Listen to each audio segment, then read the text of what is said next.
But what we're doing now is James, he's the dog handler. The dog listens to him, not us.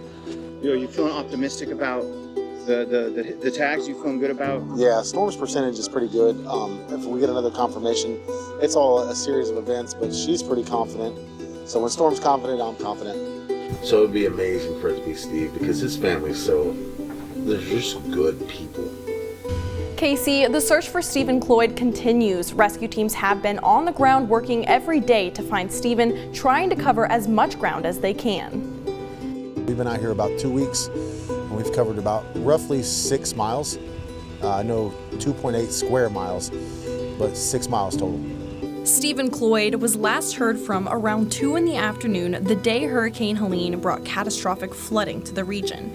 Anything that we've got, we've tried to put back out to the community. From all of Sierra 5-5, thank you for every bit of support that we've got. Okay, so I just heard from James. I'm gonna call him on the cell phone right now, and I'm gonna let him share with you the really great news. We got your detected, and we're going to send them out for DNA testing. They could be legitimate. I've asked them for their SAR certifications. They sent me the Jimmy Irwin article. They refused to send me their certification numbers. And from what I've heard, they refused to provide it to Washington County and TBI. Why? I have no idea. Most SAR teams would have no problem. Most legitimate SAR teams would have no problem providing that information to anybody who asks, especially law enforcement. If this is scamming, if this isn't real, you guys, I don't know what else I could do. And as of January 3, 4:12 p.m., James Daugherty was arrested in Greenville. This is in Greene County, so he's in Greene County Sheriff's Office, that jail over there. The charges are fugitive from justice. We have confirmed this is the James Daugherty that is the head of Sierra 55, the group we've been investigating. And he would always say, no, it's okay, they can just scan that QR code, they'll see all that she's done. Then one day, I was sitting in the back seat, and I was with Storm, and I just looked over at the QR code, and I was like, I wonder. So I took my phone, and I looked it up, and it came up as a page of a whole different dog. And wow. The ID had her picture on it, or a German Shepherd's picture on it. But that QR code had like some different dog. Went to a different dog's page. And it was describing a different dog. Let me put it this way. If James was in front of me right now, I would haul off and deck him for lying to me.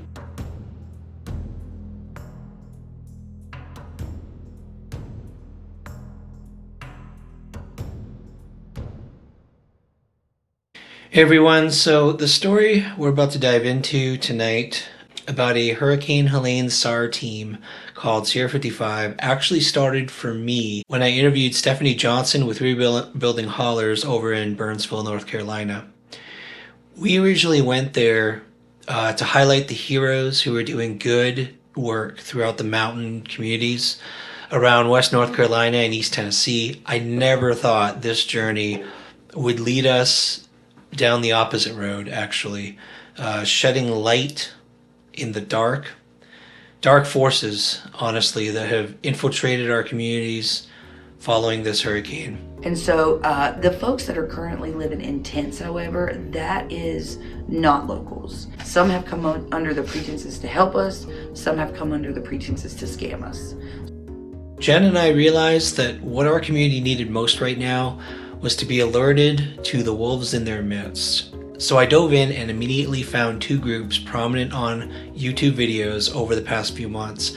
One of them, the one I decided to start with, was Sierra 55, frequently featured on a channel called Real Estate Mindset. Watching those videos, I did notice several things that jumped out immediately. First, every member of the SAR team, Sierra 55, had the word SAR, S-A-R, on their uniform or on their hat. Second, they were using very specific dogs, allegedly HRD, human remains detection, very frequently in these videos. I figured these points would be the easiest to confirm and prove that Sierra 55 was legit, and then I could move on to other groups. I looked up Sierra 55's contact information in the video descriptions and found Nolan Quinton's contact email. I reached out to Nolan via email and got a reply from a man named Jonathan Parker. I found that odd, but maybe Jonathan was their public spokesperson. So I asked Jonathan if he could provide the team's SAR credentials. He immediately got defensive and sent me a Johnson City Press article where Jimmy Irwin, the director of emergency management in Irwin, Tennessee, had apologized to the team for accusing them of being a fraudulent team. Jonathan said this would be the end of the conversation. No SAR credentials for me. This was red flag number one. Why not just respond with the credentials and send me packing? This only spiked my interest. So I read the Johnson City Press article very closely and noticed that Jimmy Irwin had never apologized for falsely accusing Sierra 55 specifically. He had apologized because he had learned that the SAR team on the ground in Irwin was not Sierra 55 at all. It was clear even the author in the Johnson City Press article was confused. So I took the next logical step. I decided to talk to Jimmy Irwin myself to confirm what I suspected was true. Hello, it's Jimmy. Yeah, hey Jimmy, this is Ryan. I just got your email. Hey, buddy, how you doing today? Hope you don't mind me calling tonight. No, you're fine. I'm still sitting here in the office working today. Nice. So. Yeah, no, I tell you what, man, I came across that team, or rumors of that team when I was interviewing a woman over in Burnsville, and so I found them online, and then I contacted them because I wanted to interview actual SAR teams in the area. Yeah. And the responses, like, they wouldn't give me their certification numbers. It was just shady. And then they sent me the article saying, oh, well, look, Mr. Irwin had apologized to us. But in the article, it said the TBI never actually investigated them. So I wanted to connect with you and see what the real story was. Were they really cleared? Are they really legit? Do you know? They were never really cleared. Okay. What happened was a group came to Irwin and did a video. It was the same video group that did their video that did Sierra 55. It's called Real Estate Mindset. Yeah, I know them. And and as I was going through the video that they did, that popped up and they had Sierra 55. So I said, okay, that's who they are. That night I give a brief into my county commission, and I had a meeting. You know, we'd had some people that's working in the area that's making these videos, telling a lot of extended things and just all kinds of nonsense. Yeah. And I referred to that, and I did. That day when that came up, I called TBI and said, hey, heads up, look at this, see what you think. And what I said that night was I notified TBI to look at it. Not that they do an investigation, because the DA's office is the only one that could tell them to do an investigation. Right. But they look at it. I never thought, I didn't even know the news media was sitting back there in the back. Well, next morning, all that come out. Before I got home, it was out. Oh, no. And so I had some people actually call me from Washington County down there in Emerald and said, hey, we know this group. It's not the same group that you just posted the picture. These guys have actually went and helped the family search. And I said, well, they're working with the Sheriff's Department EMA. Well, we don't know, but they've been here and they've actually done some good. And I said, okay, different group. I'll admit I'm wrong. So I admitted I was wrong. So wait, was the group that was local in Irwin actually helping people? It was a different group. It wasn't Sierra. That's what I thought. Group. Okay, that's what you were able to confirm. So I put that on there. Hey, sorry, and I actually put on the post. Call me, talk to me. Let me know who y'all are, what you're doing. No contact, nothing whatsoever. Yeah. So halfway through the day, I had a guy call me from Greenville. I'm sorry, and said, hey, this article last night, what do you know about it? And I said, well, I don't know nothing because the guys ain't called me. And he said, well, let me tell you what's going on. Down here, we're kind of fishy about this. Our church has given them $40,000. This guy gave them a truck. This guy gave them a camper. This guy gave them a boat. And then this morning they had to take off and go somewhere else out of state to do something. And we're fishy about it. And I said, guys, I don't know nothing about it. But here, call the TBI guy, tell him, and maybe there's something there, maybe there's not. So I followed up with TBI later, and I said, so far they've asked for donations. If people gives them donations, they had $47,000 in a GoFundMe that people had asked. They'd asked for, and that got locked up temporarily. So they went out of town for a few days. Discussion was down. They came back. Washington County Sheriff's Department called them and said, hey, come in and talk to us. We need to, vet you. If you're out there working, we work with you. They actually had the lawyer call them back and say, we're not talking to you. We don't want nothing to do with you. And if you've got charges, charge us. Well, they didn't have no charges. They were just trying to find out who they are, what they're doing. And he said, that makes me fishy. He said, but I still don't have anything illegal. They just don't want to talk to us. I said, well, if they didn't have nothing to hide, that was common sense saying they would talk to you. As far as I know, they're still down there in Emeryville doing stuff. Don't know what their certifications are, if the dogs are running, they're actually certified dogs or not. We don't know nothing about them. In the article also said Yancey County and Mitchell had driven them out at some point as well. Mitchell County and them have had problems with several groups bringing in dogs, saying they're certified, giving false hope, and the dogs can't provide no credentials. Yeah. At this point, I didn't know what was going on.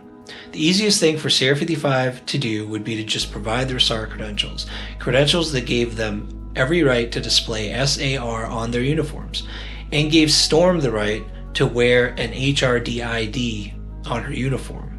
But so far, I hadn't been able to identify anyone who had ever seen and verified those credentials. From Jimmy Irwin, I received the names of two people I could talk to. One was a Washington County detective named Chris Stein, who would not return my calls. The other person was well embedded in the Greenville emergency services world, who I would discover had already been investigating Sierra 55 on his own. He's the one who confirmed for me that no one in Greenville, as far as he knew, had been able to verify this team's credentials. At this point, I decided to use a technique I had used in the past. I would publicly announce that I was investigating Sierra 55. Right now, we know that, as far as I know, Sierra 55 has not cooperated with law enforcement.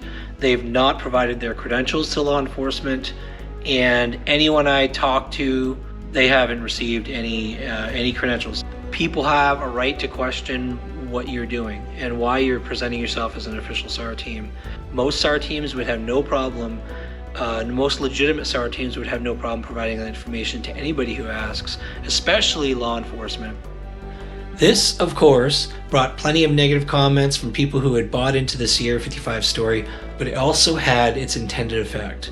A former team member of Sierra 55 named Jason texted me one night after I had released the video.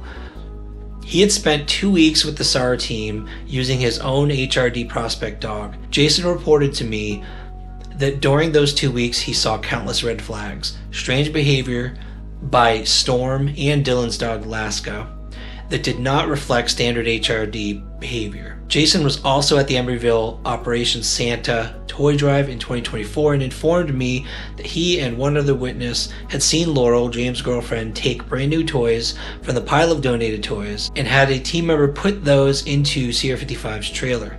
In that trailer were also several brand new donated toolboxes. I received photographic evidence of the toys and the toolboxes that were in that trailer. In the process of dropping off toys for a toy drive, why would Laurel take toys? She allegedly joked that they were for her own kids, but was she just joking? Jason told me that there was a second witness to this named Elizabeth Baker, the woman who had helped organize and run the Emeryville toy drive. I called Elizabeth Baker at the end of December and asked her not only about the toy drive, but any other interactions she had had with Sierra 55. The response was not positive. I could hear anger and frustration as Elizabeth confirmed what Jason had told me.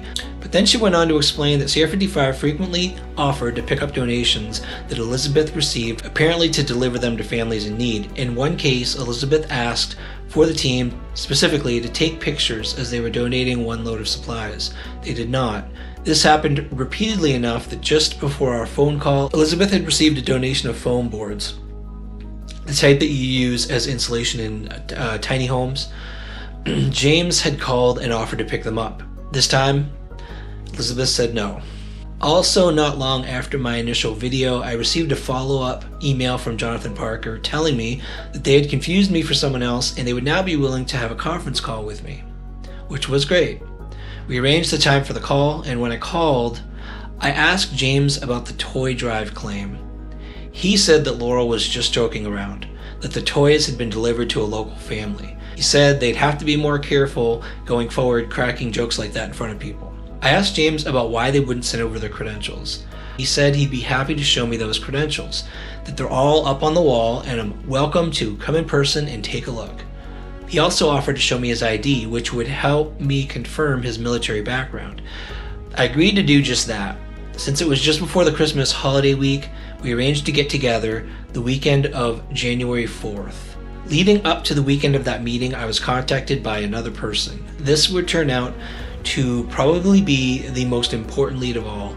The man who'd reached out to me was Stephen Cloyd's son, Matthew Cloyd.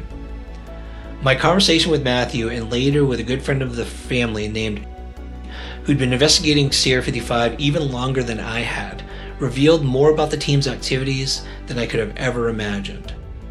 According to Matthew, when Sierra 55 came to town to search for Steve Cloyd, the family had provided the team with several of Steve's hats to be used for scent tracking. Matthew explained that once the searches for Steven slowed and the family started hearing about the various red flags from friends, they asked for Steve's hats back. For a while they were stalled until eventually the team revealed to the family that they'd lost Steve's hats. Then, the Friday before the weekend when I was supposed to drive to Sierra 55's camp in Greenville, James Daugherty had just been arrested at their camp. I immediately called my EMS friend in Greenville to confirm. He made a few phone calls and confirmed that James had been picked up just after 3 p.m. on January 3rd, the day before I was supposed to meet with the Sierra 55 team. Hearing this was the moment it dawned on me that this mystery I'd been digging into went a whole lot deeper than I'd realized. Law enforcement had finally caught up with James. I learned that James had been picked up under a felony fugitive from justice charge based on a warrant out of Kentucky. I released my next Sierra 55 video alerting the community to the arrest. At the time, I didn't know if the potentially fraudulent activities in the local community involved only James or the entire Sierra 55 team. I wanted to make sure the community was on alert and did not provide any more donated goods intended for the local community to Sierra 55, at least until it was confirmed that James was acting alone. Working closely with the Cloyd family friend, I learned that Steve's wife had been very distraught to learn that James Daugherty had been arrested. The family friend and her network of friends, also helping her research, were furious. Mary and I exchanged notes about everything we had learned so far. It appeared the internal members of the Sierra 55 team were starting to share information about what had gone on. At this point, she informed the Sierra 55 team about the Cloyd family's distress. However, if they were willing to sit down with me and talk and share everything about what they know, that we would all help to make sure that the community is made aware of the truth. I connected with Nolan, Chris, and Dylan to arrange the time and place we would talk on record. Matt requested that I interview each man individually in a private room where the other team members couldn't hear us. They didn't want the team to be able to create a false narrative. They wanted the truth. Okay, so people who have watched the videos, the Sierra 55 videos, know you as Nolan. What was your role on the team, would you say? Well, I suppose it's kind of ambiguous. James referred to me as the technical operations manager, okay. I believe. Really, mostly what I did, to be honest, I don't even know what that means.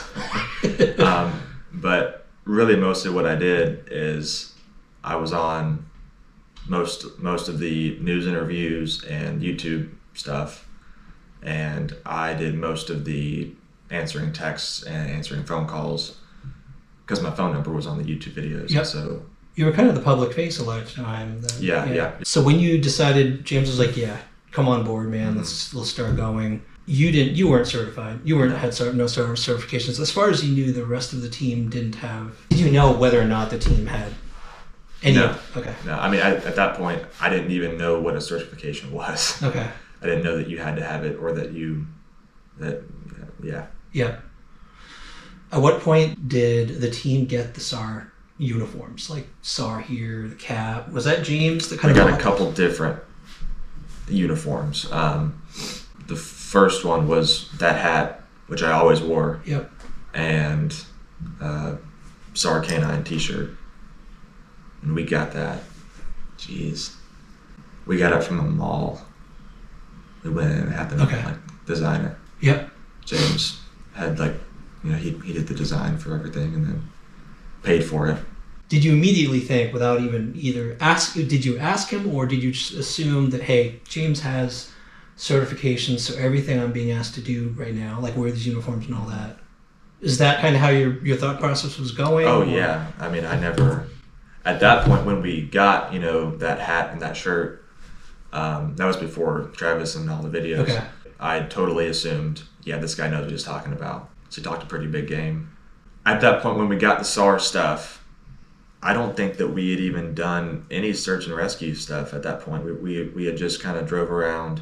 Before we went and looked for Stephen Cloyd, I can't remember a time, at least while I was there, that we ever did any search and rescue. It was always sticking out donations and volunteering. Yeah, giving people gas. And so when did the searching start? I don't want to get it wrong. The first thing that I remember is Stephen Cloyd. I got a bad memory, which is not helpful for this kind of thing. It's okay. But John told me that, so the first day that I met him, John told me that they found a body like the day before, or that day maybe. Okay. Yeah.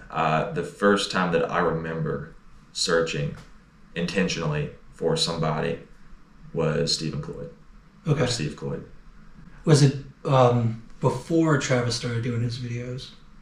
Yes, that was before. So you guys were actively like, let's get out there and start looking, start searching for Stephen Cloyd. Yeah. Whose idea was that? Do you remember? Looking for Stephen Cloyd? Yeah. In the midst of all this, I still think that the Lord has led and guided, I'll just say us, through and to all of this, I think. Yeah. And that story is one of them. So we had been working out of Asheville. We were in Asheville in North Carolina for the majority, like the first 2 or 3 weeks maybe. And then we met a few folks. Well, I say we. I think James met a few folks or heard about some folks that were in Tennessee and wanted to come meet them. I don't know exactly who they were. It could have been one of 4 or 5 different people. And so we came over to Tennessee to meet them. Some other folks put us up in an Airbnb. We were getting ready to leave. It was like kind of like a vacation. We were here for like 3 or 4 days, and we were supposed to be kind of resting from going around for the past couple of weeks. And so towards the end of that, we stopped at a gas station just to grab gas and some snacks. I was sitting in the car, and then Laurel came up to the car and she was like, hey, someone needs our help. So then I think it was just me and John in the car at that time. We hopped out of the car and walked over to her. And then it was me, James, Laurel, John, all talking to a couple ladies that had pulled in, and I guess they had seen Storm or seen the shirts or something like that. They were looking for a guy, and then they gave us some information about him. And then they were like, do you guys think that you could help? And we were like, yeah, we'll be there that day. That was, one of them was North Carolina detective, I think, right? At the gas station? I don't know too much about her. I think she's like a Eastern North Carolina detective. Did she ask him, hey, you guys certified? Or she just say, like, you guys SAR? I have no idea. Took your word for it. If she did ask, are you certified, which she totally could have, and I just don't remember, James would have 100% said yes. Yeah. If we kept that going, then he would have said, oh, no, they aren't, but I am. But if someone were to just ask him, are you certified, referring to the whole team, he would have said yes. Yeah, okay. Are you currently SAR certified now? No, sir. Okay, you never took the tests? You didn't take the tests? No, so I did the NIMS and the CERT, which is like 2 FEMA requirements, I think, right? Requirements, yeah, to do your SAR tech. And I did those 2 while I was back in Florida. So the whole time that I was up here the first time, I was never certified. When I came back down, then I got those 2. And I was supposed to get the SAR Tech 3 also. I got the book for it. And I was just so busy that I never got the time to take the test. So I was just going to do it when I got back up here. Okay. So it's on you're still planning to? Oh, I don't know now. Really? The day that I drove back up, like halfway through my drive, Dylan called me. He was like, hey, man. And I was like, what's wrong? And he was like, James just got arrested. And I was like, okay, my first thought was something about somebody wrongly imprisoning him was my first thought. Okay. Wow. And I was like, okay. And so I asked Dylan, I was like, is this something going on that's like some kind of funny business now? Or is this something that he screwed up in his past? And he was like, no, he screwed something up in his past. And I was like, okay. And so then on that same phone call, I sat down with Dylan. Well, I didn't sit down, but I was like, all right, man, this is confidential. Like, this is just between me and you. But I have some things that I want to share with you. And it was just a bunch of doubts that I'd had about James and skepticisms. And funnily enough, it's actually quite funny to me. The first half of my drive up there, I was like thinking and mulling over in my head how I was going to phrase what I wanted to say to James when I confronted him about some stuff. And it was in the middle of one of those thoughts that Dylan called me. So it was just very comical. Yeah. I have a feeling you've been thinking about this a lot, and you have a checklist. You had a checklist at one point in your head of what was going wrong. What was some of the first things that jumped out at you like, okay, this doesn't seem right?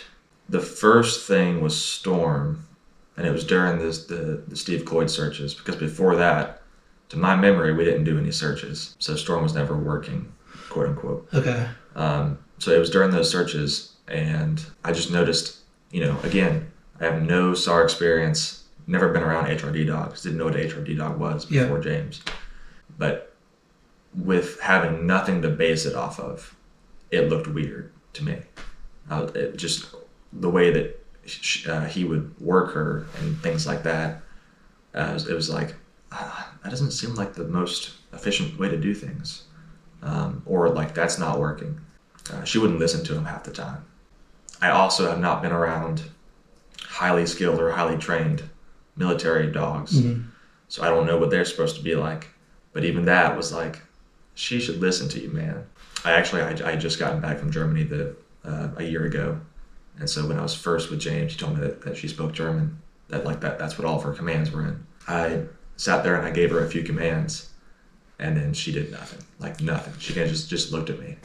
And then I was like, huh. And then he was like, yeah, she's only trained in my voice. Oh, okay. And I was like, okay.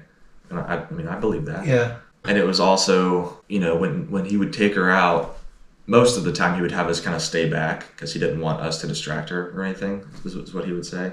And so he would kind of go on ahead, and he would just walk with her, and he would usually say, let's go to work. And that was like her command to start smelling. I mean, she would walk and she would put her nose to the ground, and she would maybe walk in different directions. But at a certain point, she would just kind of lay down. And he told me that was what they would do. That was their cue that they hit on something. Okay. Which, again, no experience with trained dogs. I have heard that from other folks. That's a thing. Yep. So his claims about her was that she was a skydiving dog. She would like do military training and like jump from airplanes. Okay. She had 112 apprehensions under her belt, and also he said that she was 3 years old. And a dog like that, with like all that training, I mean, that's years of training. Right. And so to get 112 apprehensions is like, doesn't make any sense. Yep. Anyway, another thing was her service dog tag. She had like a service dog, like ID tag on her vest. Okay, what they wear on the side or whatever? Yeah, I mean, it was like, it looked like a driver's license. Yeah, okay. It was like for a dog. Yep. And it had a QR code on it. And he said a couple of times, somebody would ask him, hey, are we going to have trouble with taking the dog into this place or whatever? And he would always say, no, it's okay. They can just scan that QR code. They'll see all that she's done. And then one day I was sitting in the back seat, and I was with Storm, and I just looked over at the QR code, and I was like, I wonder. So I took my phone, and I looked it up, and it came up as a page of a whole different dog. And wow. the ID had her picture on it, or a German Shepherd's picture on it. But that QR code had like some different dog. Went to a different dog's page. And it was describing a different dog. Now, did you recognize the dog? Was it another dog on the team? It was just some other random dog? Other dog, yeah. It's like a service dog. That must have hit you hard. Yeah, so I asked, and I was told that it was like an example. It was like, oh yeah, that's just like showing what the example is. That was his explanation? Yeah, and so, that's what Laurel said. And so at that point, that was a little bit later in the game, and I was like, all right, having some doubts about that must have been a big the dog. That must have been a big doubt when you saw. That's probably the biggest one that I had, and maybe not the biggest one, but yeah. So you can't say that without going down that road. Yeah. Well, the biggest one was not one; it was a conglomerate of many things. Okay. And that mostly had to do with James's military experience. Okay. I was never in the military. I've never had experience with that. And so, you could think it's probably pretty easy for somebody to fool me, having no experience, with them saying that they were in the military. Right. But he told a lot of stories about himself and what he did. First off, that struck me as a little bit odd, because I've never met anyone. I've got friends and family in the military, and I've never met anyone that it didn't take a level of closeness that me and James certainly did not share to share even a small amount of what he shared. Other military folks aren't so forthcoming. Yeah, I don't know anyone that is forthcoming. Yeah, I mean, that makes sense. He talked about how he would, fly these drones in the military, and how that was a big deal. And one day he got out, and it was the first time that we ever got a drone, and he went to go fly it, and he threw it in the bushes twice. Was it just a regular drone or some special? No, it was just a regular drone. Okay. And then it was like a regular $1,000 drone with a nice camera on it. And then he went to go pick it up, and he cut his finger. Seriously? And then I was like, can I see that? And I flew it for the first time. And he was like, yeah, whatever, I'm too tired for this. And went inside. And so there was a lot of stuff that was like that, where it was like, and I can't remember most of it, because stuff like that, it was just kind of small, and I didn't think too much about it. It was just every now and then. When that drone thing happened, I laughed and didn't think about it again until all of this. But in hindsight, I'm like, that makes perfect sense why you couldn't fly a freaking drone, I'm trying to understand your psychology in that moment when these things were coming and coming.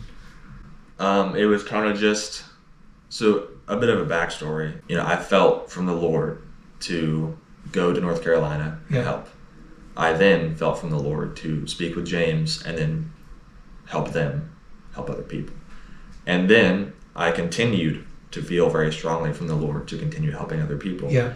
And as far as I was concerned, we were helping other people. We were getting donations out, and we were getting out gas. This is before the Cloyd stuff. I felt pretty great about what we were doing. Yeah. We're doing good for folks. As far as I was concerned, there was no question in my mind. Not like I thought that we were 100% legit, but rather there was nothing in my brain saying, are we not legit? Because we're helping folks. And so I was like, yeah, if something's awry, it's that James is lying. Yeah. James is lying about stuff. Maybe he wants to look cool, whatever it is. But I never put that on what we were doing, because we're helping folks. Does that kind of make sense? You had answered a calling. Your calling was you wanted to help people.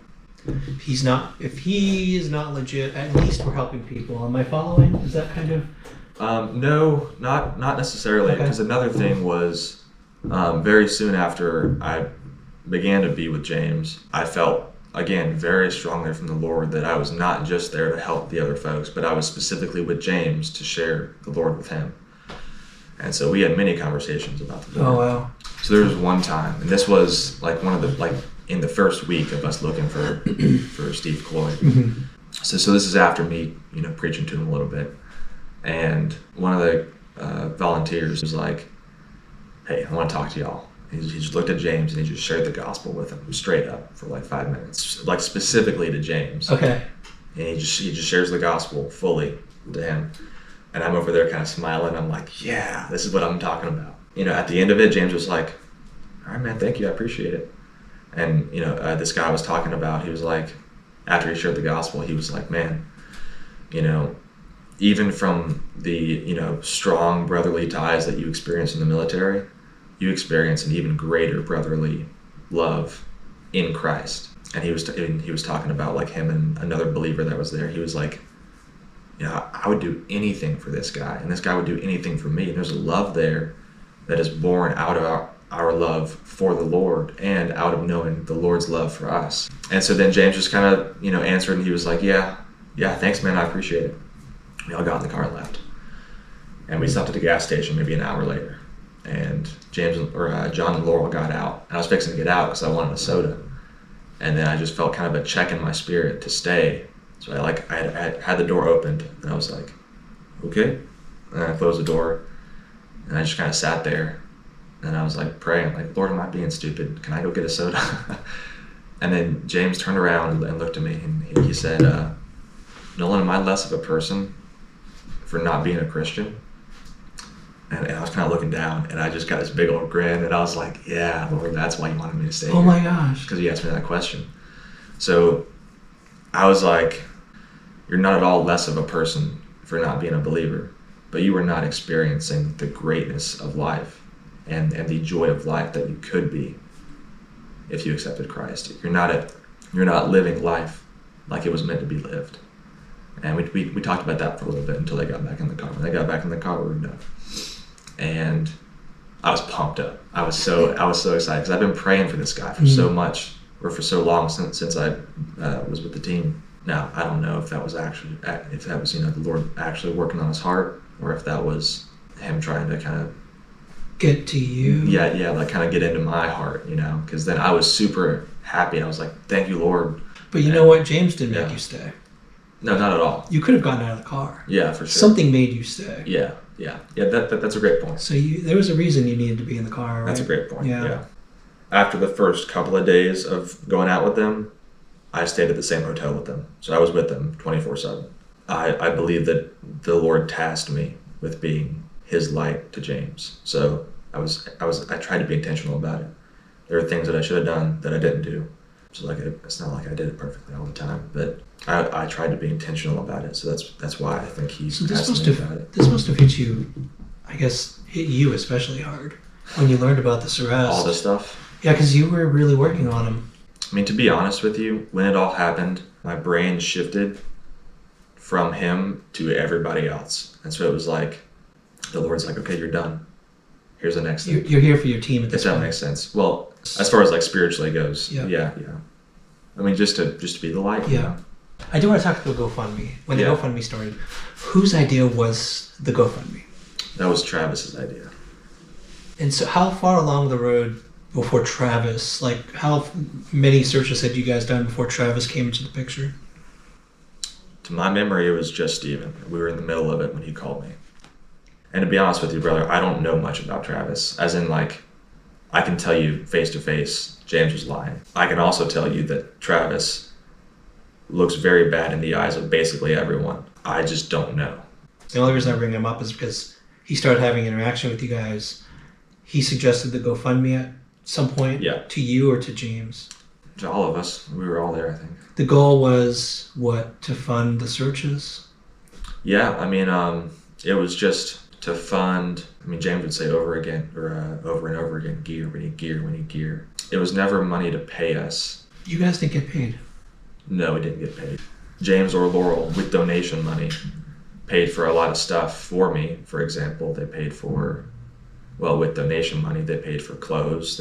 They paid for a good bit of food for us. So if meals are covered here, we're covered for you guys? Not everyone, but a lot of them. Okay. Yeah, probably like one a day. Okay, so sometimes you had to pay for your own food. Yeah, I mean, and that only happened when we began to get all that money in. And before that, I mean, I spent just about all of my savings, and I had depleted it by the time that I left.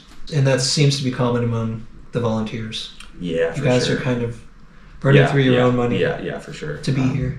Did you guys start wondering where the money was going when it started hitting, the 40,000-50,000 mark? To me, it was always like, okay, yeah, so we just had this amount of money now, so we can use it on what we need. And so the first thing, I think, was a car. We ended up buying 3 cars. So you saw purchases going toward what you guys needed for transportation. Yeah, I mean, I saw I saw purchases going out, and I saw stuff being paid for. So to me, it was like, yeah, awesome. We have, like, we're getting stuff that we need, and this is all great. Okay. And there were some things that I thought to myself, I don't think that I would do that with donation money. Oh, really? But all that food, maybe I can see if you're here to help and you have no money, I can see using that donation money because people are also wanting to help and you're here helping. I can see using it to go to the grocery store and get bread and peanut butter and jelly. But maybe going to a nice dinner, can't really see that as much. Oh, I see. You know what I mean? Yep. Did he ever see what branch of the military? Army. Well, dude. Well, this is crazy. I should say, did he say? It doesn't mean it's true, but yeah. So here's the thing. He always told me Army. Okay. 11 Bravo, just infantryman. And he told me that he got picked up by SEAL Team 5 as their dog handler. Okay. And he went and did stuff for them. And then he became a PMC. But he told somebody else that he was MARSOC, which are Marine Raiders. Okay. And then he told someone else that he was a Green Beret, which is Army Special Forces. Okay. And he told me specifically he was never Special Forces. And then he told someone else that he was a Green Beret. All of that happened. Everything he didn't tell me that he told somebody else was all stuff that happened while I was gone, and I heard about it in the past few days. And I was like, are you kidding me? That is crazy. So. Who first made contact with the Cloyd family? It was probably James. Okay. I don't know for sure. The first time that I ever met Miss Kelly was Can you check the on the day of the volunteers, when they had like 100 volunteers out, I think. She was there, right? Yeah, she was there. She came up and hugged me and said thank you. Do you know if the family was told the team's SAR certified and our dogs are HRD? No. You were not part of any of those conversations? I can only assume that he would have told them that at least he was certified. Okay. And that he definitely probably told them that Storm was an HRD dog, because he told everybody he could about Storm and what all she could do. There's one of the YouTube videos, the one where at the end, Travis calls him up and says, hey, what happened with the human remains you guys found? James, how you doing, buddy? How's it going, brother? Well, man, so I got the viewers here with us. Can you go ahead and tell us, the good news? Nice. So we got human remains detected, and we sent them out for DNA testing. And James was like, yep, human remains. Okay, so he just said on YouTube what he told all of us, right? At least on Jackson Island, right? I think so, yeah. Yeah. So I was there for all of it, except for when he told everybody to leave at one point. Okay. There was one point where he said, everybody leave. So first you guys had done a search before that final find, right? Yeah, this was the end of it, because we didn't go back there again. Or at least I didn't, I don't think. What prompted him being like, all right, you guys, go away? He told me later that there was first he said there was a sheriff, and then later he said that it was a constable, which to be honest, I don't even know what that is. Yeah. And that they had some issue, so like everybody that didn't have certifications had to leave. And so that was me and Laurel, and I think that was Dylan's first day. The important thing I wanted to ask was about who contacted the, if you had any insight into what was communicated to the Cloyd family, when and if they were told that the team's SAR certified and the dog is HRD.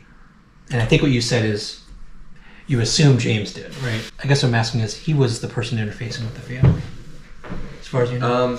Yeah, so I mean he definitely did. And at one point I also did, specifically when he called me one night. It was kind of late. He was like, hey, call the Cloyds. I want to have their dog. Have their dog? Yeah, like he wanted to. So their dog was found like miles down the road. Okay. And it was found alive, and the dog came up and whatever. And so James wanted to have the dog and take it to that spot and see what the dog did. In hindsight, again, I'm like, why the heck would you want to do that? How? I don't know. But anyway, at that point, I'm like, okay, I mean, James knows what he's talking about. He said that he was SAR-Tech level 5, which made me think, okay, so it was like SAR's like a 1, 2, 3, 4, 5 scale. Yeah. And then at a different point, I learned that it was a 3, 2, 1 scale. Mm. So I was like, I asked somebody, I think it was Angela, maybe, I don't know for sure. I was like, what is SAR-5? Because I didn't want to ask James and be embarrassed. So I asked her, I was like, what is SAR-5? And she was like, I think it's something to do with like dog handling. And I was like, okay. Yeah. Maybe Special Forces has a special classification. I mean, that's the kind of thing I was thinking of too. I mean, I don't know. But anyway. Dylan's dog. I think they called it Laska. Okay. Do you know if that dog is certified or not? I mean, I've got no idea, but I've heard from everybody that it's not. So Okay. I assume that it's not. Okay. From the rest of the team, just everyone's Yeah, like, okay, yeah. he's not. Yeah. Probably he'll tell me the same thing, I hope. When I talked to Dylan? Dylan? It's Dylan's dog, I right? assume so. Well, it's not Dylan's dog. So, funny story. Do you remember that lady that I told you about that gifted us the boy and the drone? She also gifted us that dog. That is her dog. She owns that dog. It is not Dylan's dog. Dylan just was the person that James wanted to work the dog. It didn't seem strange to you that a HRD dog would be donated alone? Like all of you were like, yeah, cool, we got an HRD dog. And it didn't seem strange at all that it wasn't with a handler. Mm-hmm. Did Laska come down with everyone's impression being that she was HRD certified? Because I don't know. I mean, she came down when I wasn't here. Okay. I don't know. I've never been under the impression that she was HRD certified. That's a good answer. Because I wasn't here, maybe they were and then figured it out later. I don't know. I guess but I was never under that. Do you know if she was ever featured in the videos as a search dog? I didn't really watch the videos. Yeah. I don't know. I'll have to double check. A larger island with trailer debris and everything. Storm went down there really bad on that right-hand side. Every bit of dollars I have on that spot. Roger that. Do you want them coming with or staying here looking? When you get locked over there, turn her free. Okay. Yeah. I think the dog was. Okay. If Travis said it, I could be like, okay, that makes sense. Someone told me that someone asked me about his dog because she was like, hey, his dog, there was obviously, James' dog doing searches, but then one time Dylan went on one of the searches and I believe he was using his dog. It looked like he was handling his dog. Looks like she got a hit. She wants to bring me objects from where she finds Okay, so that's like a signal. Okay, this would be amazing if she got a find. Okay, Dylan's marking it. He got a hit. We're gonna bring Storm down to get a second hit. But it looks positive. She's showing a lot of interest over here. Yeah. I just don't know. I can clarify with Dylan. I just didn't know if you had any other insight. I have a memory in my head that they wanted to start to teach Laska HRD stuff. They brought her out just so that she would be walking, and I was told that at several points she went and hit on stuff and would hit on the same things that Storm hit on, and so they thought she was getting better at it. But I don't know. Yeah. Now it's okay, yeah. Now that everyone are certified, they're gonna smell the same crap. Yeah. Biggest thing, I think, the most important thing, to be honest with you, is after all is said and done, you're here now.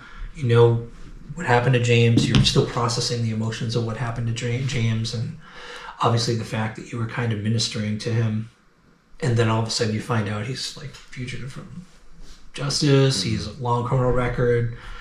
But now that this has happened and the damage it's caused, as far as the impact on the family, and James directly told them several lies, and we don't even know about the hats, right, at this point. And I commend you for trying. I mean, I heard you drove up here to find those hats, to try to get those hats for the family. Is that correct? I mean, that's what someone told me. I mean, that wasn't that wasn't the only reason I came. You know, I didn't drive up there only thinking I had to get these hats. But I came up because I was always going to come back and because I needed to keep helping. And when I got there, I was going to continue looking for the hats because I tore my truck up 2, maybe 3 different times looking for the hats. Because I began to believe are they in my truck? I have torn this thing up, and I would go look again. What do you think happened to them? So, in my opinion, there's 2 options. I am quite confident that they were not in the vehicle. I know where I put things. For one thing, let's say they were in there and then we took them out and then we lost them. At no point, and I have text of James and Laurel being like, hey, don't forget this, this is important, about a dog mat and a GPS and some other stuff. Not once were we ever told, hey, the Cloyd's hats are in here. These are extremely important. We had no idea they were even in there. So even if that did happen, there was an extreme negligence as far as the priority that they should have had, because neither of us were told that they were even in there. Yeah. But I tore my truck apart, and I'm confident that they never went from there into my truck, and I'm also confident that we got everything out of that vehicle because we searched it pretty thoroughly. But so either they were, if they were lost, they were lost previously, by James, because that's the only person who had them to my knowledge. Yeah. And he just wanted to, figure a way to blame shift it, I suppose. Yeah. Or he intentionally put him somewhere. And that is pure speculation. Would there be a reason he would do that?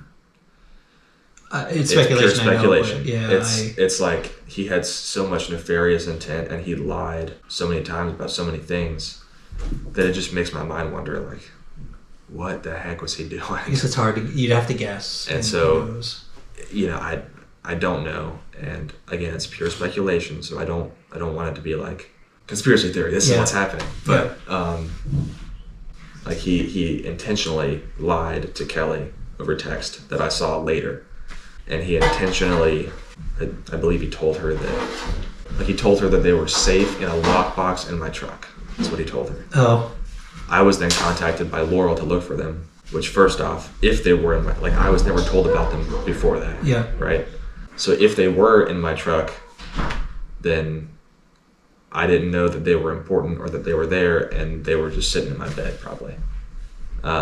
So not safe, not in a lockbox. Yeah. And he didn't know they were in my truck. So when I looked, I was like, dude, these hats aren't here. And he was pretty upset. And then at the end of that phone call, he was like, all right, I'm gonna go call Kelly and tell her that you lost the hats.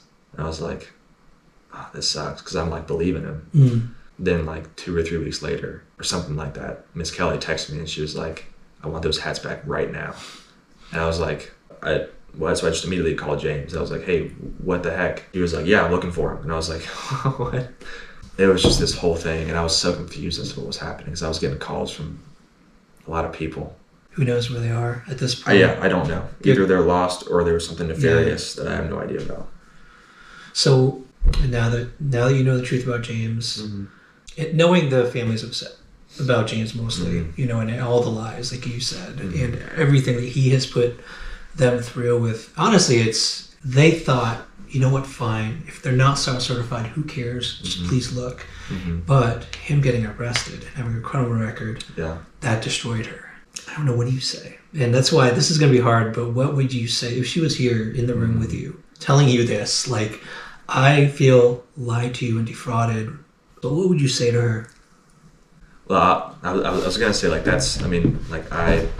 I understand that's how all of us feel.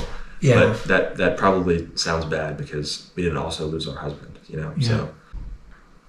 But it's a good point. You all feel betrayed, right? At this point. Yeah. I've held many people while they sob in my arms because of what's been going on, and just the awful betrayal that's happened. But people trusted him more than I did, and people put a lot more on him than I did. And he was a brother to some people. He was a father figure to a couple of people, and he was a really bad one, turns out. And so it's just destroyed a lot of people's emotions as it's happened. So I guess my response is I understand, and I feel terrible about it. Many times I beat myself up about it. I could have figured this out, or I could have thought about it more, and then maybe I could have stopped something from happening. And I think ultimately the Lord was leading me through all of this. And so, I've always said to everybody, because everyone's like, you got to go back home, man. I've always said, I was blindsided by this, but God wasn't. I knew that he wanted me back up here, and I came up here. I didn't know it was for this. I didn't think it was for this, all that's happening right now, but it was for this. This is not the point of all of it, but it's a kind of a checkpoint along whatever the Lord's doing in the long term. But I wish greatly that I could have, figured things out or understood things, and then maybe stopped some hurt, especially for Miss Kelly, but for the Cloyd family in whole. I would just say that I'm extremely sorry for any hurt that I completely unintentionally caused them, for being a part of something. Now, truthfully, I don't think that the team, and I'm not talking about me or the other folks, I'm talking about what we did as a team. I don't think that we were bad, because from what I saw, we were doing good. Yeah. We actually were looking. When I was out there looking every day that I did it, my heart was in it, you know, like I was looking for this man. Yeah. That was my desire. And so it wasn't like you guys weren't faking it wasn't anything. fake. Yeah. Exactly.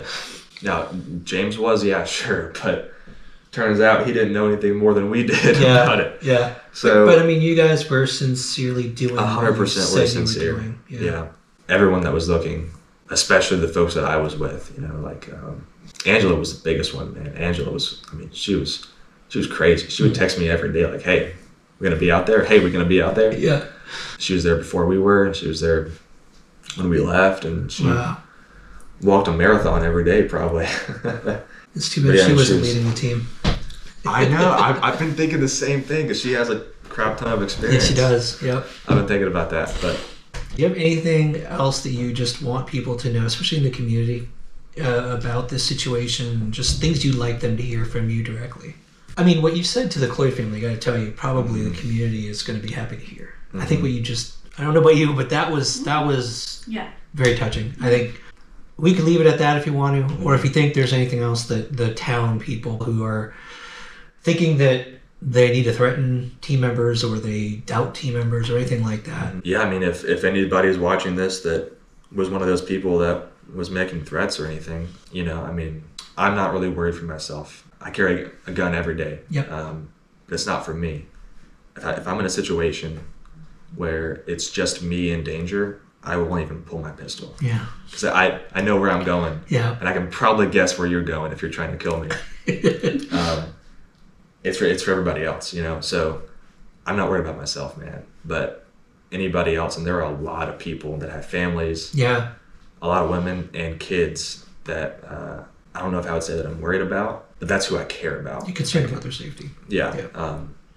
That's what I care about. So, like, you know, if somebody needs to be threatened, I hope it's me. Just don't let it be them, you know? Yeah.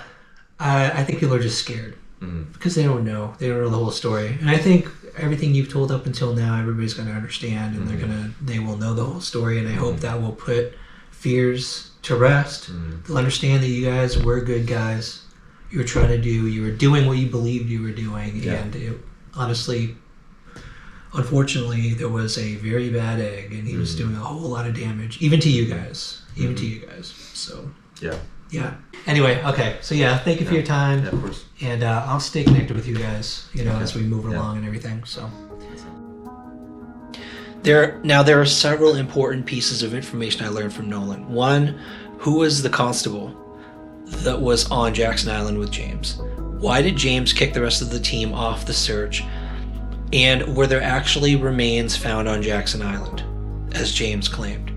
Also, who is Angela Taylor? I knew she had shown up in one of the Sierra 55 videos, and I'd also learned that she was the person who was hoping to get the Sierra 55 team certified in SARTAC 3. Would Angela have any further insights into the mind of James Daugherty and why he did the things he did? But first I wanted to talk to Chris. Chris was heavily featured in the video about the 10 dog hits, the same video where Dylan was featured handling Laska. I wanted to learn if there was anything at all that came from those hits to support the claim of the video title that bodies were still being found in the river. Part of that anyways. So starting at the beginning of how you got involved with Sierra 55. Yeah, so I was at home up in Wisconsin, and I had spent the last 16 months roughly just traveling around the West, just sightseeing, stuff like that. And the algorithm for my YouTube was all about travel stuff. Okay. So I woke up one morning, and usually every morning I'll just turn on like a 2.5 hour video of people driving, background stuff. And boom, right there was a video about Sierra 55. And it was actually Angela and those people searching for Steve. So I watched it. About 3 minutes in, I said, I got to go down there and help. Because this whole year I was scheduled to travel again. And the biggest thing for me was, if this was shown to me, and let's say I died, and I had to stand at the gate, and Father says, yo, Chris, you took that year traveling when I showed you something that you could have came down here to help. How would I answer that question? And so I spent the next full day trying to figure out what I had to get finished before I left. And I was actually supposed to be down here December 16th. So I ramped everything up and was able to get out of Wisconsin on Thanksgiving Day. And I drove straight to Knoxville, and I stayed at a hotel at night, and I came straight to this compound at, I think 9:30 in the morning I got here. On what day? It was the day after Thanksgiving. And then I met Dylan and his family up at the first building we were at, and he came down here and toured all this. And James and Laurel were in Texas at Travis's house for Thanksgiving. So then they got back the night or the morning. Were they close? Were they that close that they? They were close enough that the invite was there. As far as their relationship, they seemed pretty close. I mean, when Travis was here, we were all kind of close. Yeah. Okay. Everybody that worked here together as a volunteer base was pretty close. So it didn't seem abnormal for them? No, not at all. I mean, after the fact, yes, but not initially. No. Okay. They then got back at, I don't know, it was like 4 in the morning. That next morning, I woke up, introduced myself, we started talking. Yeah, just kind of took off from there on all the volunteer stuff. The one video that a lot of people took notice of is the one that claimed, I don't know if it literally said 10 bodies were found, but like 9 hits. 9 hits. We had, are you talking about the Toe River stuff? I think so, I think it was that one. So the Toe River, we did get a bunch of hits with dogs. Which dogs? That was Alaska. And then the last hit that we got was the truck that Travis found in his video. He says, I found this one. Yeah. Now, we confirmed with blood tracking flashlights that there was blood on the seats of that vehicle. And then we brought Storm in, and Storm confirmed it. And then I immediately went and called the Yancey County Police Department to then have them come and take a look at it. So Alaska is Dylan's dog. Yeah. That was a dog donation as well. Is that dog certified HRD? We were working on getting it certified. So that dog was in training. In that video, it was having training. And it was able to indicate some bone and teeth to a degree. And fact is that whenever we find something, or whenever anybody around here finds anything, they have to wait for the local authorities to come if it's done properly, and then we'll never know. So as to the accuracy of the dog through the training, it was hard to tell. But the steps were made. What was the assumption the whole time that she was training under James's dog? Yes, James's training program. Yeah. Because we all were under the assumption that James actually knew what he was doing. With this new awareness now that you have, you must be thinking back of all these terrible. Yeah, so because there's that other gentleman named Butch who was a dog trainer who came in and they were handling human remains to train the dog. So that right there is a huge red flag. Yeah. Because if none of them are certified, how do they have that? And that's really, in my opinion, is probably really illegal. Yeah. Because if you think about a narcotics dog and how that has to be handled, it has to be in toe step with authorities. It has to be labeled correctly. Everybody has to have all the correct information on where it goes. Everybody has to be certified. Otherwise, that stuff doesn't get released. Yeah. And human remains has to be a lot worse than that. And when you initially were coming down to work with the team, were you hoping to get certified with field time? Yeah, or you already... if I could. Yeah. So when I talked, you wanted to volunteer first. I want to volunteer for anything I could do. As I told my mom, I'll come down here and scrub toilets if it helps. Yeah. For me, I didn't know exactly what I was getting into, and I didn't really care. I just came to help. So I purchased a whole bunch of stuff to help the community that I could bring down to my truck, and I donated all of that stuff that I could. And when I was down here, it then was brought up to me to get certified. So I came down here on, I think it was the 29th or something like that, and I was certified by the 6th. I heard you did pretty good. I did. That's what Angela did. Yeah, I worked really hard at it. Chris worked really hard. I took it seriously. Yeah. And I knew that it was important. That was December 6th. That's when I got my certification. Yeah. Okay. One thing that really got to the Cloyd family, is the claim that human remains were found, legitimately found, and sent to the lab. Yeah. So from my understanding, that's all third party. Nobody knows what lab, right? Is that I heard from multiple sources, 2 to 3 if I'm not mistaken, is that there was conversations with different people in James about finding those remains. I wasn't here for it, but I did hear 8 weeks coming back on those remains.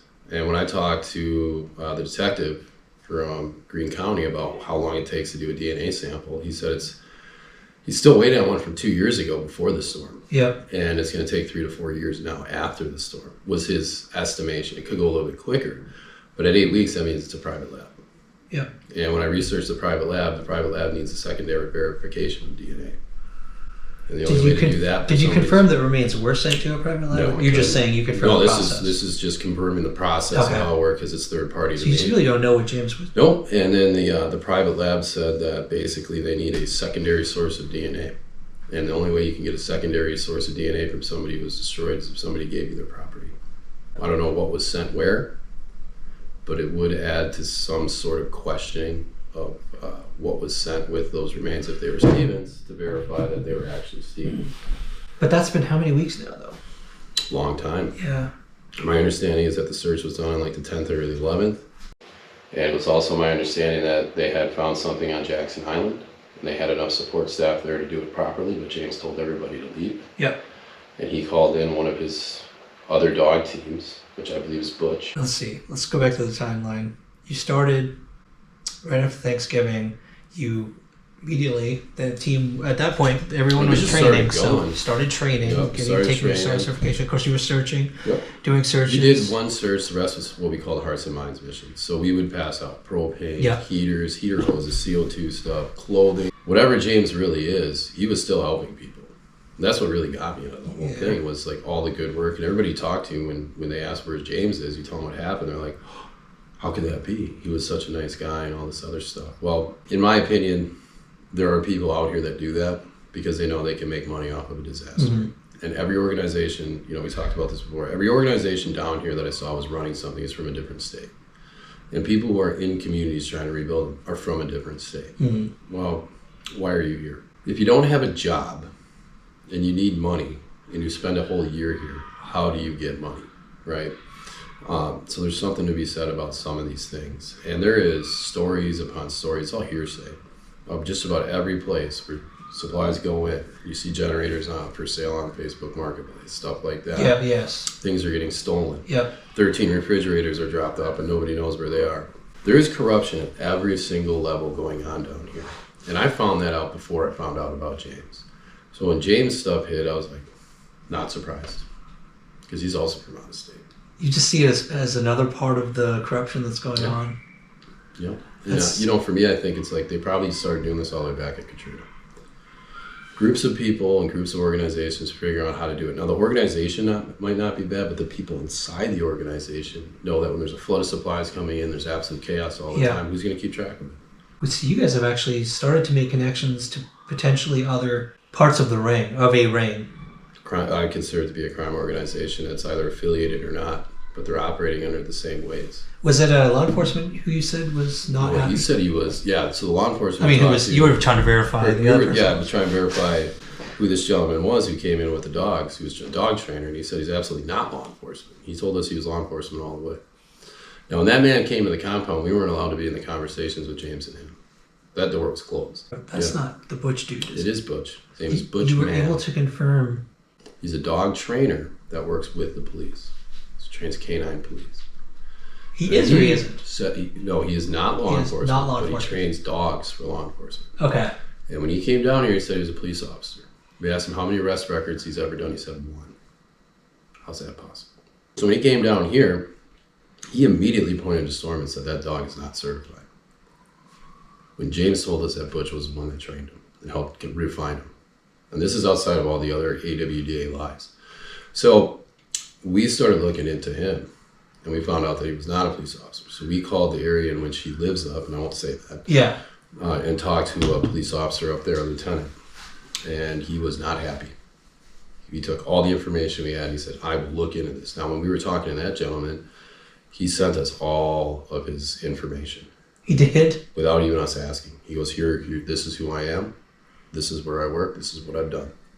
And that's one more big piece of the puzzle. Because from what I heard is that man was on Jackson Island when everybody else got called off. So if he can train dogs in bone and teeth, then he can locate bodies. But why would you pull everybody off? Yeah. What's the purpose? I can tell you've got to be conflicted because you're seeing a lot of the things that you identify as corruption. I can see it that it really bothers you. It that does. There's these things that are happening. You don't take advantage of people in a disaster, a storm. People lost everything. And then you find yourself right in the middle, dead smack in the middle of something like this. I thought that was kind of crazy myself. But so for me, it was God told me to come down here. Otherwise, that video wouldn't have been there. And I wouldn't have been able to do the things I did and then move up my timeline so easily to get down here. As a group, we were processing how why are we all here if this was going to be the end result? And it's just the end result of him, not us helping. And we kind of all came to the fact that from what we've learned and uncovered from talking to each other and looking in and digging into things and finding things in the basement that we didn't know exist when we were cleaning it out, is that this could have got so much worse. And let's just say that it went on for a year. How much damage would have been done to more people? How many more illegal searches would have happened? Yeah. Stormy is a regular dog, not a certified dog of any kind. And all of that illegal activity would have just kept going and going and going. And whose faces would have been in front of all of it? Ours. Because the minute I got here, he goes, "You're going to be our YouTube spokesman." Then he put my name on Facebook with my phone number for the sheds without even asking me. Holy cow. And I said, "Hey, I got a family that lives 700 miles away." You would have been the front man for everything. Exactly. So when you put everything behind people, you can just cut bait and run. Because if he came in and verified that there was bodily remains out there, now nobody knows about it. Because Washington County said they don't have any remains that were handed over to you. You were able to get them to confirm there were no... I didn't, but other people did because they called. Okay. Because they were pissed. Yep. And, you know, I'm sure Kelly probably called. Yeah. I hope she did. I'm sure she did. She looks like she's pretty up front about everything that's going on, or on top of it, I should say. And if that's the case, then where's the body? Now, I'm not saying it's Steven's body. Well... But where is it? If they did confirm, then the flip side is there was a claim made on video that there was something found when there potentially wasn't. Correct. Which is, can you imagine the impact on the family to make that comment? Well, here's another thing. Let's say they did find something. They sent it to a private lab. They used the hats to verify the DNA, whether it was correct or not. Where'd it get sent to? Didn't get sent here. He doesn't have an address here. Didn't get sent to Laurel's house. She lives in Kentucky. Private lab would have to have some kind of return address, right?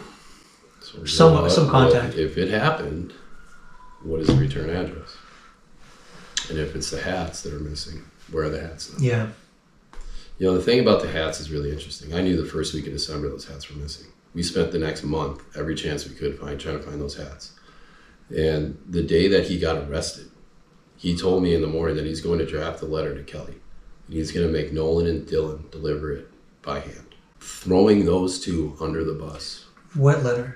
He had drafted a letter to Kelly about the hats, saying, "I'm sorry." Admitting it's an "I'm sorry" letter. And he was going to have them deliver it for him? Them deliver it in hand for him. Because he wanted to hide behind it. Wow. He is the only one that knows where those hats really are. And no matter what he says about pulling stuff out of an SUV or things like that, I doubt those hats were ever in that SUV. And the only reason why I say that is because if all the other stuff was happening, he knew in advance what he wanted to do. Now that poor lady can't give those objects, those pieces of his life back to her children to hold on to. Yeah. But he had operated this whole time with law enforcement. He was driving that's what sheds blows my around mind. like crazy. He was driving all over the place. There's vehicles that were standing bought. in front of law enforcement saying, "Hey, we're a SAR team." And he had a national warrant out for his arrest. That means local law enforcement. Never checked him out. That just blows my mind. It just blows otherwise my they would mind. arrest him because it's a national. Yeah. They would have came in here, but if the TBI came here, that means there's more to the story. But you got to remember that James was telling everybody about his military service, and he was already SAR certified and all these things, and he clearly wasn't, obviously. So when you have resources that are really thin, they're going to want help in the right way. Because if you go to Yancey County, there's a lot of other stuff to do than search the Toll River again that they already did. Yeah. And I exclusively told them that we were looking for the 13-year-old boy and the grandmother of the Ukrainians. And they said, we already searched those areas, which is another weird thing, because why we went back to a place that was already searched is kind of odd. And then Travis. But you were able to talk them into letting you guys I didn't have to go talk ahead them and into it. search I just again? asked them for permission, and they said yes. Yeah. You know, after a lengthy lecture of how to do things correctly. Now, this is before or after you... I can't remember when you... This is after I was certified. After you were certified, okay. Before you were certified, had you done searches? We did one search before I was certified, and that was basically just walking some piles. And at that point, right on the side of the road. You're operating under the assumption that James was you've got certified James and everything was fine. Yeah. I didn't ask him too many legal questions about it, other than what happens if we find something, Yeah. what should we do, and he told me what to do, which was correct. Leave it, mark it, don't touch it. It's a crime scene, right? So he was all intensive purposes telling everybody how to do things the right way, which is why the whole Jackson Island thing is really weird, because he did everything the wrong way. Yeah. And you only do things the wrong way if you want to. There's a huge... I mean, you can make a lot of money if you go on YouTube and you say... Basically, it's my understanding from talking to law enforcement about how some of this stuff works, which they just found out about, is you get a dog team, you get a search team, you get a YouTuber. Sensationalize the story, YouTuber gets hits, makes a bunch of money. And then you throw in a GoFundMe. And then you throw in a GoFundMe if you want. Yeah, and our GoFundMe, like I said before, it's thousands. They can make was upwards of $46,000 to $49,000 frozen when I got here because of the Washington County incident is what I was told. Yeah. And when James was arrested, I'd asked Laura how much is in the GoFundMe. She said $3,000. She said $3,000 left. So I found out from Nolan that he has sunk his savings. Yeah. To be here. Yep. What's your situation? Same thing. You're spending your own money to be here and help the community. Yep, absolutely. And even now, after everything turned upside down, you're gonna stay. You guys are not. That's what I was committed. You guys aren't running. You're staying. I came here to help the people. I didn't come here to watch somebody try to destroy the lives of other people and say, okay, I'm going to leave. Yep. That doesn't make sense. You know, when you're battling the evil down here, you got to stay. You got to stay and fight. That's why we were brought down here. Yeah. And that's why our group was brought together too, because it galvanized all of us. And in fact, it galvanized to the point that we turned into junior detectives to try and find out within the group how much, and you know, who got bamboozled here, what happened there. We had nothing to do with it, and we went above and beyond. You even found information that I didn't know. I didn't know that about Butch. That's huge. Yeah, it's big. It actually feels good knowing. I know it's just horrible. The stuff you guys are going through is horrible. It's been awful. But the fact that you guys are trying to make right with the community, stay and continue helping. I'd like to point out too that the community has been threatening us every single day since then. Yes. And we still kept our nose to the grindstone and said, hey, they just don't know anything. You're continuing to help. That's what we came down here for. You know, they don't know either. And if they had the opportunity to find the truth, they would certainly do it. The problem is you know how social media gets. Everybody thinks they're their own law enforcement, theory, right? And then they just jump to conclusions every time. And you know that's great and all, but there's people in our organization that have kids. Yep. And one of them's downstairs right now with their kids. Their kids are fantastic. Mm-hmm. If anybody harmed those kids, it would be because of that stuff. And that's what bothers me. Yep. That bothered me more than anything. Yeah. You know, James, there was a lot of red flags in him immediately. And throughout my time here, you know, we took care of that situation. The law enforcement did. Because of that, though, these people are falling under the knife's edge for things that they didn't do when they were doing the right thing the whole time. And that's what really bothers me. So, You know, maybe something good might come out of this. I mean, this, like you said, this has been exposed, right? Earlier rather than later, which it could have been worse. Imagine how bad it would have been a year down the road. So maybe now people will see the hearts of you guys staying against all odds, you know, against the fire, and you still want to help, and maybe that'll bring in more volunteers. Yeah, and that's all I want is people to get here and help. Yeah. I want people to get to California and help too, but do it smart. Yeah. You don't know what you're getting into. And if you see something funky, report it right away. So there are good people that will always help you, but it's important that we all help each other. And I think that's the most important thing. That is the most important thing. I think we'll end on that note. I wish that the vacation you gave up hadn't turned into this, but I mean... But if this is what God wanted me to do, then this is what I'm going to do. Yeah. And the West will still be there. So I can always get back out. Thank you for making that choice for this community and sticking around here. And doing this community or another one, it would have been made. Yeah. You know, let's say I didn't come down here, then I probably would have been out with the wildfires or something, because I would have actually been in that area. Yep. So, you know, I'm just trying to... You're just called to help. Well, I'm just trying to do the right thing for the options that I have in front of me. So yeah, it's been an absolute pleasure to meet these people and work together and band together. And there's nothing wrong with anybody in this organization other than James and who he was attached to. And if Laurel can't produce where all those dollars went for the GoFundMe, then people should be looking into her too.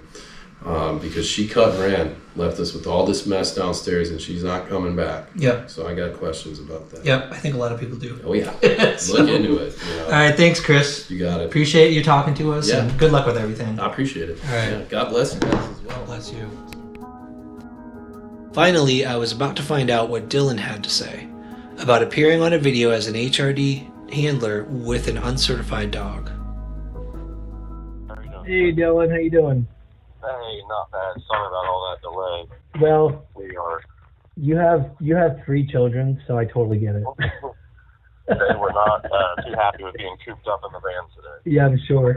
So I honestly, the full interviews with Nolan and Chris revealed a lot and helped me understand a lot of what you guys were going through while dealing with James. So I think I've got the background, and you started around the time Chris did, right? Around after Thanksgiving.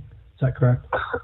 Yeah, so my first experience with the group was actually, there was a big thing put out on Facebook when they were doing that big search for Mr. Cloyd. I did that, like, big group walk and everything. Okay. And then probably about 2 weeks after that was when I actually came and volunteered with them to continue.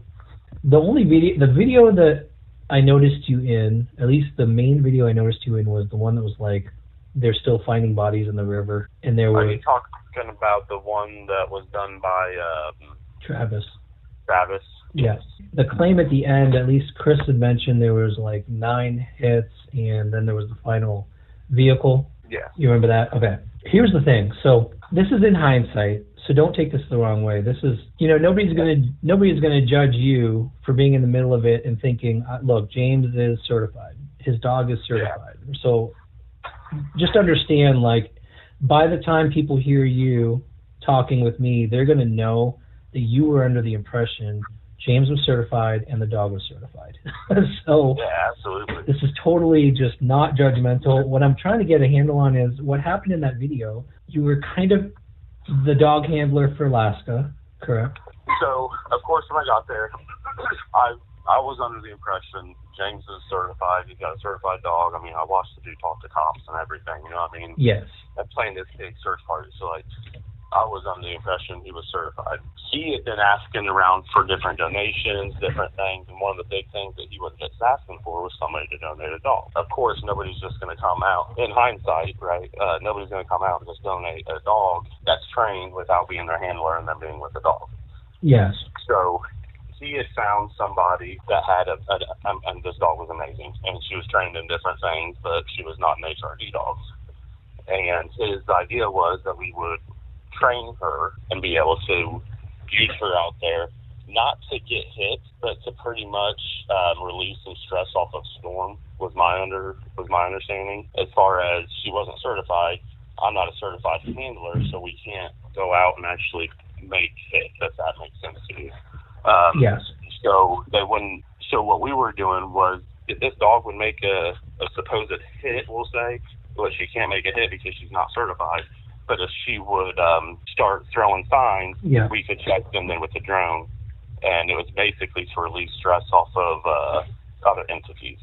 Okay, so Alaska being brought in was because Storm had been worked so hard that you needed kind of another dog. And thankfully, someone had donated. Yeah. Okay. Not donated, but just borrowed. I think it was Chris that told me that you were essentially assigned by James, like, okay, this is gonna be Dylan's dog to handle. Correct. Okay. And then there was also Butch, who was a dog handler that was brought into it, that was going to assist in the training as well.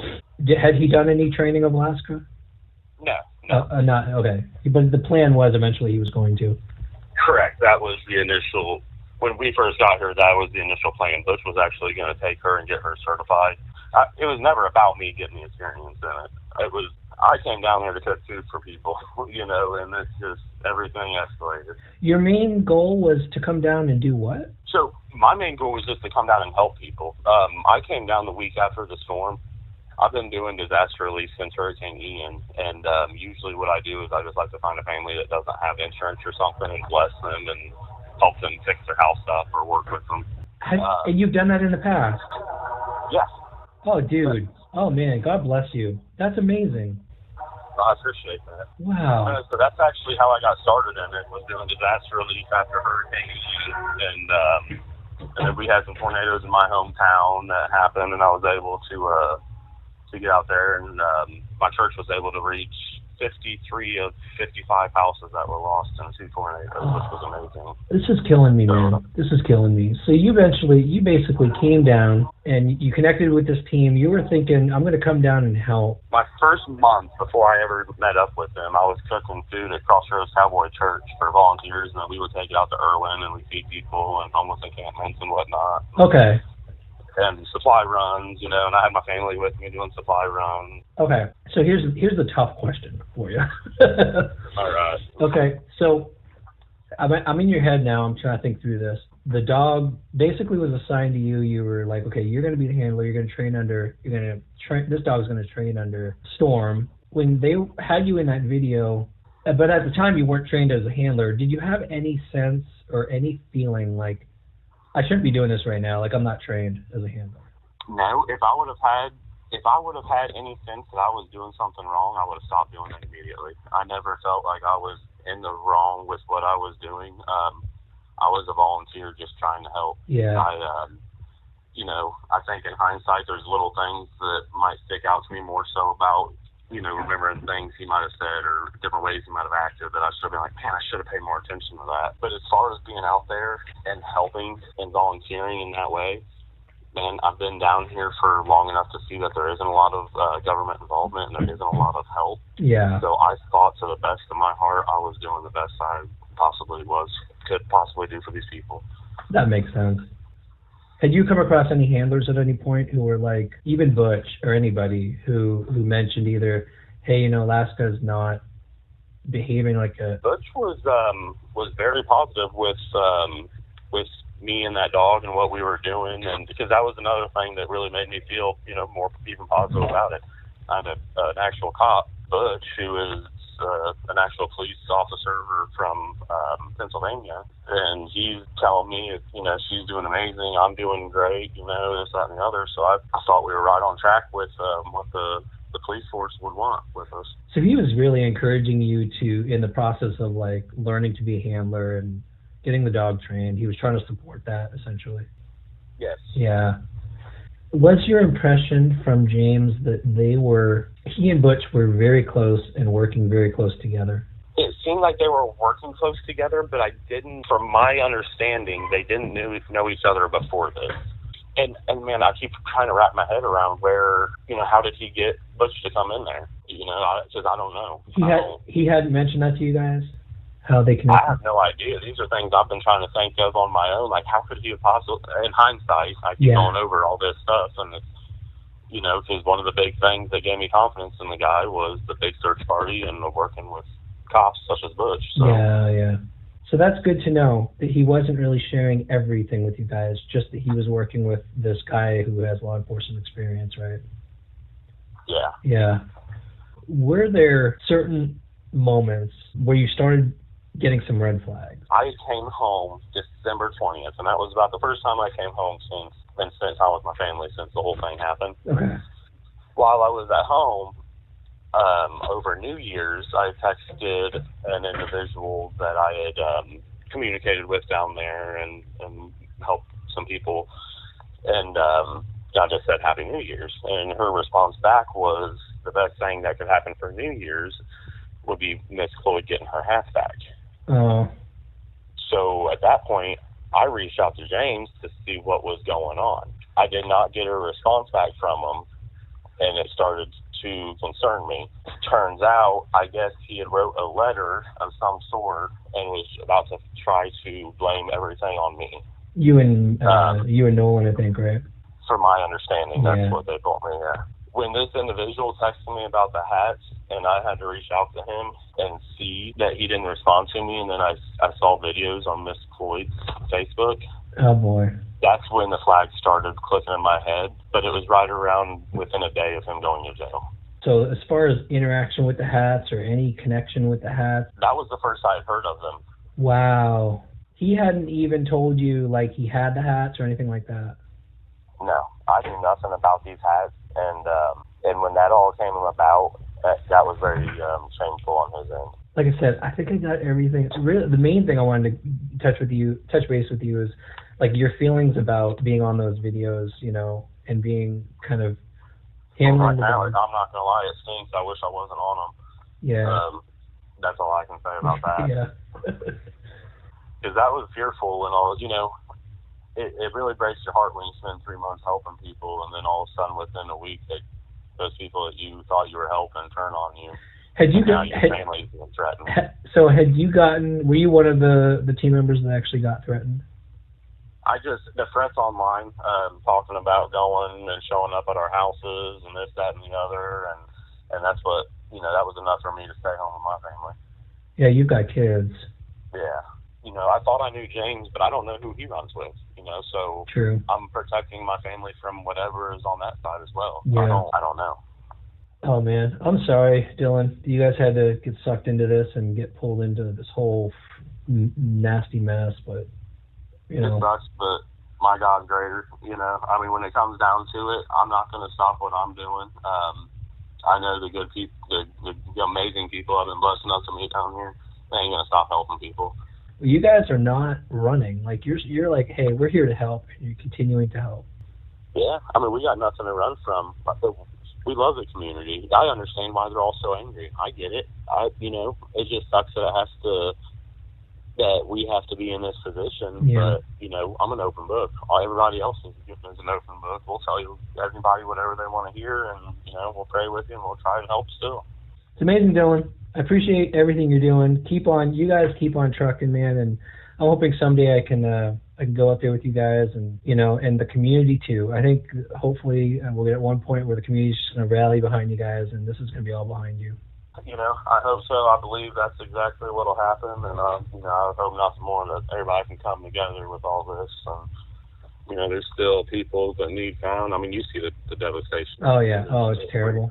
Yeah. Still, people need help. It's still cold, and there's work to do. All right, man. Thank you so much again and for talking, and God bless you. Absolutely, brother. You have a great night. All right, have a good night. At this point, I had almost everything I needed to conclude this investigation, but I still needed to know why Angela Taylor, with her SAR experience, Butch Mann, with his vast HRD experience, and even local law enforcement either hadn't picked up on the obvious signs that James didn't have the skill sets he claimed he did, or chose to do nothing about it.